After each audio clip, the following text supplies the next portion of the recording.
ఇంకీరోజు అడిగితే రోజు 9వ తేదీ ఏప్రిల్ నెల 2024 సోమవారం. ఇంకీరోజు మనం మదనపల్లి మార్కెట్లో టొమాటో స్టాక్ అంటే దిగుమతిని ఏదొచ్చు మనం ఏ వాళ్ళలో తెలుసుకుందామండి.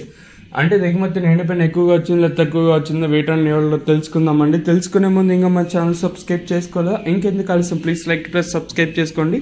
ఇంకా ఛానల్ సబ్స్క్రైబ్ చేసుకోకుండా అలాగే ఈ వీడియోని లైక్ చేయకుండా అలాగే చూస్తా అంటే వెంటనే లైక్ ప్లస్ సబ్స్క్రైబ్ చేసుకోండి. ఇంకా విషయానికి వస్తే తెలిసిండే కదా, మదనపల్లి మార్కెట్లో సుమారుగా ఒక 29 మండీలు ఇంకా 31, 32, 33 ఇలా అయితే ఉన్నాయి.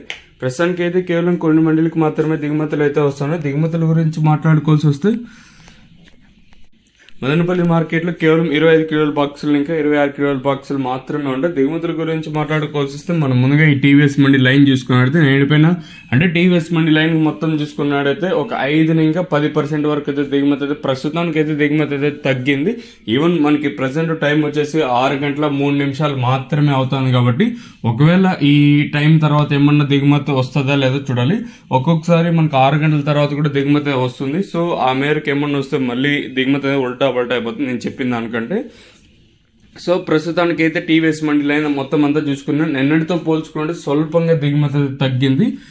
ఒక 5 ఇంకా 10% వరకు దిగుమతి తగ్గింది. ఇంకా అలాగే జీపీఆర్ మండి లైన్ మొత్తం చూసుకున్నా ఈ లైన్ మాత్రం ఇంచుమించు సేమ్ నేను షర్ట్లో వచ్చింది. ఓవరాల్ గా చూసుకున్నైతే ప్రస్తుతానికి అయితే స్వల్పంగా అంటే భారీ స్థాయిలో తగ్గలేదు, కానీ ఒక 5 ఇంకా 6, 7, 8% వరకు దిగుమతి అయితే తగ్గింది. మరి 6 గంటల తర్వాత కూడా ఏమన్నా ఈ దిగుమతి అనేది వస్తే ఇంకా సరిసమానం అయిపోతుంది. నిన్నటి షర్ట్లు అయితే కూడా ఎక్కువగానే ఉంటుంది. సో 6 గంటల తర్వాత కూడా ఒక్కొక్కసారి దిగుమతులు అనేది వస్తాయండి, గమనించండి ఈ విషయాన్ని.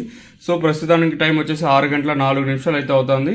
సో ఈ తర్వాత ఏమన్నా దిగుమతి మళ్ళీ ఒక్కసారిగా దిగుమతి పెరిగితే నేటితో పోల్చుకుంటే దిగుమతి పెరిగినట్లయితే అవుతుంది.